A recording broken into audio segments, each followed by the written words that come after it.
Bien, j'aimerais voir avec vous aujourd'hui dans ce module de formation, vous parler d'annulation et de vous parler justement de la gestion des annulations. Alors pourquoi vous parlez d'annulation? Simplement parce que c'est une question qui revient fréquemment dans les différentes formations que j'ai l'occasion de réaliser sur le business ou quand je travaille en coaching avec des personal trainers comme vous. C'est vraiment une question que je pose et je m'aperçois que elle n'est pas validée à 100% et qu'il y a des choses à optimiser. Donc, comme mon but c'est de vous faire, de vous permettre d'optimiser chaque parcelle de votre business, pour moi les annulations, c'est quelque chose d'assez facile en fait à corriger, en fait de mettre en place un process qui va vous permettre de pouvoir baisser votre taux d'annulation. Alors, vous avez sûrement été confronté justement à ce problème d'annulation, les annulations de dernière minute, et ce en fait plusieurs fois dans la semaine. Moi, quand j'ai démarré en fait l'activité de personal trainer il y a plus de 10 ans, je trouvais ça en fait normal et je me disais que c'était propre à l'activité de personal training d'avoir des annulations et je devais faire avec et que le médecin, l'ostéopathe, le coiffeur, toutes les professions en fait, de service où il fallait prendre des rendez-vous étaient sujets à des annulations et que c'était logique. Par contre, alors au début, enfin voilà, comme j'avais aucune expérience, voilà, ça me paraissait logique, mais quand j'ai commencé, je me suis amusé en fait un jour, je ne sais plus pourquoi, à, à comptabiliser le nombre de rendez-vous annulés, le nombre de rendez-vous annulés et savoir combien je perdais en fait par semaine et par année. Alors si on fait un petit rapide calcul, imaginons que vous avez 20 rendez-vous dans la semaine. 20 rendez-vous dans la semaine, c'est possible en one-to-one, si on part sur des sessions d'environ 1 heure. Euh, on va dire que en moyenne, une séance, par exemple en France, on est sur du 60 euros en moyenne. Imaginons qu'on a alors un ratio d'annulation 10%, d'accord? On a 10% d'annulation. Bien sûr, il y a moi au début j'étais bien plus haut que ça. Euh, donc si on est sur du 10%, on va partir sur une moyenne de 10%, ça nous fait 2 personnes par semaine en annulation. D'accord? Donc ça nous fait un chiffre d'affaires perdu de 120 euros, 120 euros la semaine. Alors, si vous prenez 4 semaines de vacances, donc ça vous fait, si vous avez 48 semaines de travail, à raison de 120 euros de perdu sur 48 semaines, on est, alors, toc toc toc, prends ma calculette, euh, on est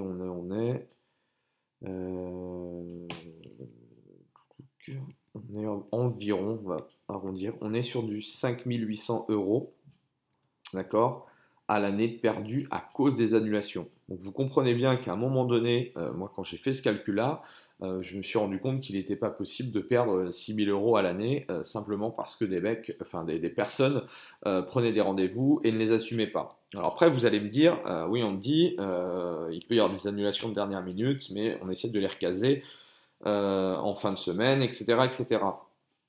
Alors oui, il faut savoir que vous n'allez pas pouvoir recaser tout le monde en fait toutes les semaines, surtout si elle vous prévient le vendredi ou le samedi, ça va être si vous aviez un rendez-vous le samedi, qu'elle vous prévient le samedi matin que le rendez-vous à midi est annulé, ça va être compliqué soit de la reprendre le dimanche. Donc vous comprenez bien que voilà, pour moi c'est les annulations de dernière minute, c'est une véritable plaie pour notre activité et il faut absolument trouver des solutions, même si les stratégies que je vais vous donner, enfin les conseils que je vais vous apporter, on ne va pas réussir à avoir du 0%, hein, c'est impossible, mais on peut essayer de tendre à baisser en fait ce ratio-là. Et essayez de faire le test, faites le ratio vous, parfois on est bien plus qu'à 10%. Donc, ce qu'il faut vraiment comprendre, hormis le fait que vous allez perdre de l'argent, le deuxième facteur, et moi, enfin, c'est toujours la même chose, mais pour moi, le facteur le plus contraignant pour moi dans mon activité, c'est le temps. C'est-à-dire que si de 9 à 10, vous aviez Ginette, de 10 à 11, vous aviez Françoise, et de 11 à midi, vous aviez Bertrand, et que Françoise, là, au milieu, ne vient pas, bien vous avez une heure, en fait, bah, où vous vous demandez ce que vous allez faire. Surtout que si elle vous a prévenu 3 heures avant.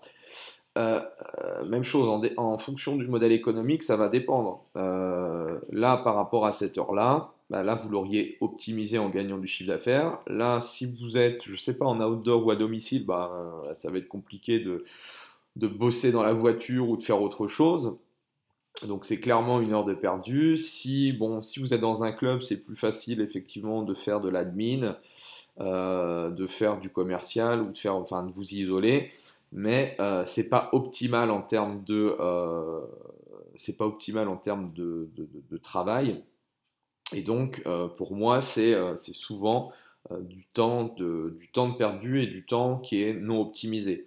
En plus de ça, même si vous arrivez un peu à bosser, il va quand même falloir prendre un autre rendez-vous, enfin, il va falloir essayer de prendre un autre rendez-vous dans la semaine, et donc vous allez prendre du temps à savoir si elle peut, et ainsi de suite. Donc, bref, vous comprenez bien que, enfin, ce que je veux vraiment vous faire comprendre, c'est que les annulations, c'est vraiment une plaie. Il faut vraiment essayer de tendre au maximum à zéro.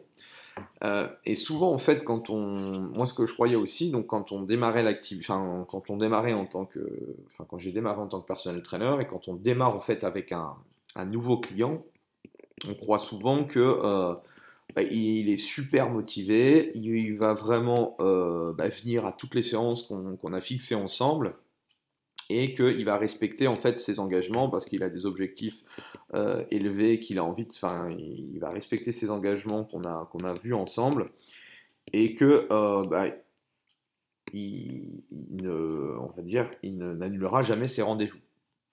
Et en fait, ça se passe pas du tout comme ça, quoi.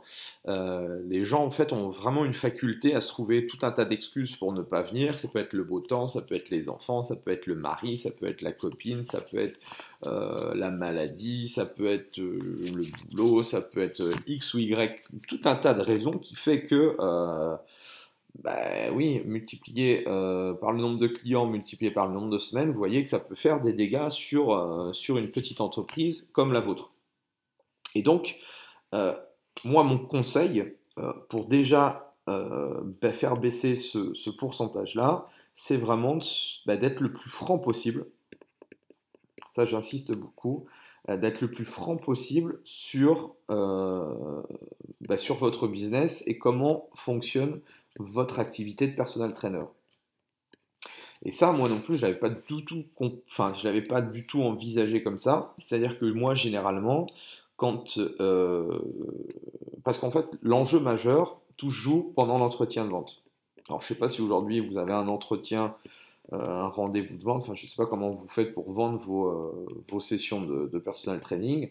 Mais la clé en fait du truc, c'est que quand vous êtes en face à face, c'est le meilleur moyen de lui expliquer comment vous fonctionnez. Et en fait, moi, par rapport à cette phase d'explication et cette phase d'entretien, je n'expliquais pas ma politique d'annulation. Et ça, c'était une grave, grave erreur à l'époque. Parce que, pourquoi j'expliquais pas ma politique d'annulation? Parce que j'avais tout simplement peur. Peur qu'en fait, ça devienne en fait une objection majeure et que à cause de cette objection qu'il y allait avoir en fait qu'il y avait une politique d'annulation précise, je perde la vente en question. Et au lieu justement de crever l'abcès et d'en parler avec mon futur client, eh bien je noyais le poisson dans l'eau et je squeezais un petit peu tout ça. Alors, parfois, il y a certains de vos prospects dans l'entretien de vente, va vous poser en fait la question. D'accord? Ça s'appelle une objection en vente. Et au lieu de faire comme moi à l'époque, de noyer un petit peu le poisson dans l'eau, euh, ben, énoncez très clairement qu'est-ce que votre politique d'annulation et enfin la politique d'annulation, hop, oulala, annulation et comment elle est, enfin, quels sont les points importants dans votre politique d'annulation.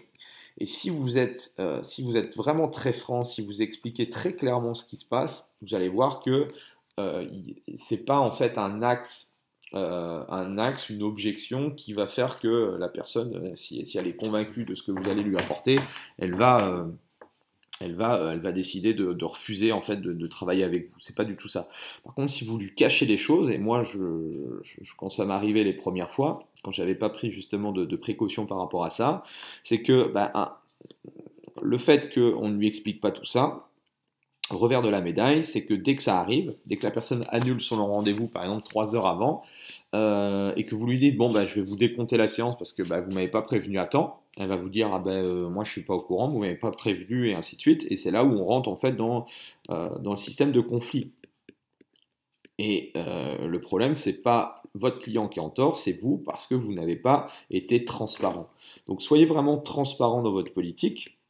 Ça nécessite en fait déjà de définir en amont ce que vous allez mettre dans votre politique d'annulation. Donc réfléchir à ça, si aujourd'hui vous n'en avez pas. Et ensuite de l'énoncer très clairement.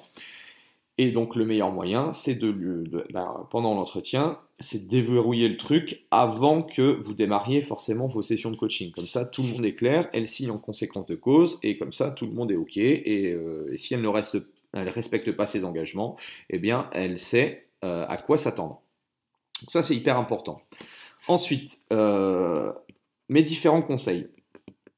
Alors, ce qu'il faut pour votre politique d'annulation, moi, ce qui fonctionne bien, et ce que je propose en fait, et ce que je dis aux autres personnel trainers par rapport à ça, c'est qu'en fait, une politique d'annulation, ça doit aller dans les deux sens.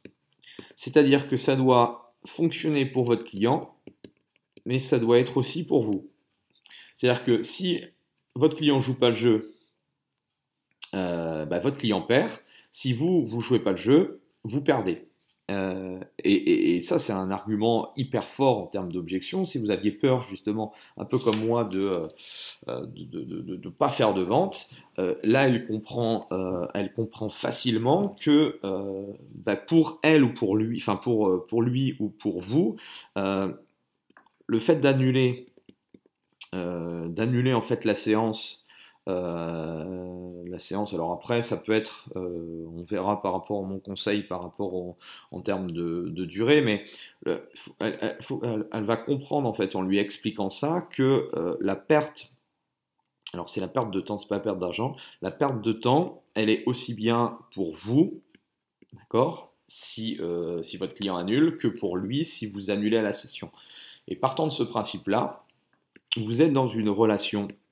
C'est un peu comme dans toute activité, et c'est pareil pour la politique d'annulation, c'est que vous êtes en fait dans une stratégie gagnant-gagnant, ou perdant-perdant si vous voulez, mais bref, c'est-à-dire que la relation est la même. C'est que si dans votre politique d'annulation, s'il annule lui, il perd sa séance, et que vous pouvez annuler, et que c'est pas grave, il se passe rien, comprenez bien que là, le client, lui, il est perdant, et vous, vous êtes gagnant à tous les coups. Et donc, ça ne peut pas fonctionner. Par contre, si vous êtes sur cette relation de gagnant-gagnant, il va comprendre effectivement l'intérêt, le principe, et il va vraiment en prendre conscience, et il va signer en conséquence de cause. Donc ça, c'est la première chose. La deuxième chose, si vous avez peur, c'est que comprenez bien aussi qu'il y a beaucoup de gens, alors les gens qui vont prendre, enfin, ça dépend un peu de votre positionnement également, mais les gens qui prennent du one-to-one, ce sont des gens au niveau CSP++, généralement, enfin, tout dépend quel type de prestation vous vendez, mais généralement, ce sont des gens en fait qui sont comme vous, qui ont des responsabilités, qui savent en fait la valeur de votre temps. Parce qu'ils ont la même problématique que vous, le temps pour eux c'est de l'argent. Et inconsciemment, vous pouvez rebondir par rapport à votre questionnaire éventuellement s'ils sont un peu dans la même situation, si ce sont des chefs d'entreprise, qu'ils ont une petite entreprise comme vous, de service ou des choses comme ça, ou si c'est une activité, comme j'ai dit tout à l'heure, coiffeur ou des choses comme ça, où ils ont des rendez-vous, vous pouvez lui expliquer que pour vous, c'est la même chose. Si on prend un rendez-vous et que la personne ne vient pas, c'est entre guillemets une perte et que c'est pour vous, il est très difficile en fait de trouver quelqu'un dans le laps de temps donné. Parce que trouver un remplaçant ou un nouveau client 3 heures ou 6 heures avant un rendez-vous, enfin, pour caler un autre rendez-vous, c'est très compliqué. Donc, c'est aussi un argument, enfin voilà, c'est un argument assez fort et les gens aussi vont comprendre d'eux-mêmes que votre politique d'annulation, c'est pas quelque chose de pernicieux et c'est pas quelque chose qui va forcément être un frein, mais c'est tout à fait logique, d'accord? Et du fait que ça fonctionne autant pour lui que pour vous, eh bien vous allez voir que ça va énormément le rassurer. Ensuite, quoi vous dire? En termes de recommandations, alors moi généralement c'est 24 heures. J'estime que voilà, il faut une journée pour pouvoir remplacer le rendez-vous, enfin pour essayer justement de trouver un nouveau client par rapport au créneau annulé. Donc moi c'est 24 heures, mais ça fonctionne à la fois pour lui et pour moi. Donc ça c'est une des choses. Après tout dépend, voilà, vous pouvez tester 12 heures, hein, enfin vous pouvez réduire cette durée-là. Moi j'ai testé plusieurs choses, je pense que cette formule est pas mal. Donc ça n'engage que moi. Après, voilà, vous pouvez. Ce qui est important, c'est de le formaliser. Alors, ce qu'il faut faire ensuite, donc le formaliser. J'ai toujours un peu de mal à écrire en parlant. Donc, ce qu'il faut faire, donc le formaliser, c'est-à-dire que vous devez avoir un contrat, d'accord? Ça, c'est hyper important. Et vous devez avoir des conditions générales de vente. Et ces choses-là, vous devez, quand vous avez validé le fait qu'il est d'accord de travailler avec vous, vous devez acter le fait, il doit pouvoir signer les différents documents. C'est-à-dire que, bien sûr qu'il va signer le contrat et les conditions générales de vente, c'est-à-dire qu'il va acter ce qu'il y a dans le contrat et les conditions générales de vente, mais ce qui est aussi surtout important, c'est de lui dire vous n'êtes pas un mec des assurances, vous n'êtes pas un mec qui veut berner son client. Combien de fois, moi, il y a dans des conditions générales de vente, alors vous n'allez pas faire des conditions générales de vente à l'assurance ou à la téléphonie, hein, c'est-à-dire 25 000 pages en petits caractères de 6 où on ne voit rien du tout. Là, l'idée, c'est par rapport à il n'y en aura pas beaucoup dans le personal training, mais par rapport à vos conditions générales de vente, bien lui expliquer tout ce que vous avez mis en place et surtout votre politique d'annulation si vous ne l'avez pas abordé en vente. C'est hyper important. Et une fois que vous avez justement, vous avez acté ça par la signature et de manière orale, ça a été acté également et qu'il en est conscient, là vous pouvez en fait vraiment démarrer une relation de confiance. Et pour moi c'est vraiment hyper important. C'est tout con, hein, ça paraît tout simple, mais si vous ne mettez pas ces choses-là, vous allez voir que vous allez rentrer en conflit assez rapidement. Donc ça c'est hyper important. La dernière chose, je voulais vous parler, c'est que par rapport justement à ces annulations, il peut y avoir des exceptions. Vous êtes et vous restez en fait un humain, et c'est ce qu'on appelle en fait après pour moi c'est ce que j'appelle le service client. Ça veut dire quoi? Ça veut dire que il y a des cas exceptionnels qui peuvent arriver. Ça peut être vraiment des trucs très graves qui est arrivé, je sais pas, au niveau familial, au niveau professionnel ou quelque chose où elle peut vraiment pas. Donc bien sûr, elle va s'excuser. Et vous, ce que vous faites, voilà, enfin voilà, vous n'allez pas à toutes les séances si elle loupe ou exceptionnellement si elle loupe une fois de temps en temps les séances, voilà, vous allez faire en fait ce qu'on appelle un geste commercial. Et c'est ce qui va aussi renforcer votre côté, on va dire, humain et pas robot. Par contre, à contrario, c'est que ce geste commercial, vous ne devez pas le faire tout le temps, tout le temps, tout le temps, parce que sinon, ça va être quelque chose, votre client va croire que c'est quelque chose, voilà, vous l'avez mis en place, mais vous ne respectez pas vos règles. C'est-à-dire que si elle annule tous les 4 matins une séance et vous lui dites, bon, ok, là, cette fois, voilà, je comprends, et que vous lui remettez ou vous lui décomptez pas sa séance, à un moment donné, vous allez perdre en fait en crédibilité. Donc c'est aussi important à un moment donné de faire respecter d'accord, vos conditions générales de vente. Mais à un moment donné, c'est aussi intéressant d'être beaucoup plus souple pour garder cette notion de relation et de bon commerçant. Voilà, c'était vraiment la petite aparté que je voulais faire, c'est que les exceptions, enfin voilà, les exceptions arrivent et ne soyez pas non plus, un tyran. Ah oui, ça fonctionne plus, mince. Toc toc toc. Alors je mettais, alors attendez, est-ce que ça refonctionne? Non, je dois plus avoir de batterie. Donc je mettais crédibilité. D'accord. Et donc soyez souple et de manière justement à garder cette relation-là, mais faites respecter tout simplement votre contrat. Et je pense que voilà, la personne se sentira, enfin vous remerciera par rapport à ça. Et c'est aussi important voilà, d'être autre chose qu'un mec des assurances ou quelque chose d'impersonnel. L'idée, c'est vraiment de créer une relation à long terme, mais il faut qu'elle comprenne qu'il y a des règles à suivre et que vous ne pouvez pas non plus, si tous vos clients faisaient ça toutes les semaines, ça serait compliqué de pouvoir constituer votre activité. Donc voilà, je pense que j'ai fait pas mal de tours par rapport à ça. C'est hyper important d'en parler. Soyez le plus franc possible. Hein, si on répète un petit peu, enfin si je répète un peu ce que je dis, actez-le dans un contrat, dans des conditions générales de vente. Elle en prend conscience et vous allez voir que non, voilà, vous n'allez pas vous n'allez pas passer de 20 à 0%, mais vous allez quand même gagner justement des rendez-vous et ça va vous permettre vraiment d'économiser au maximum de l'argent. Voilà, en tout cas, nous on se retrouve dans une prochaine vidéo pour toujours améliorer votre activité. Salut!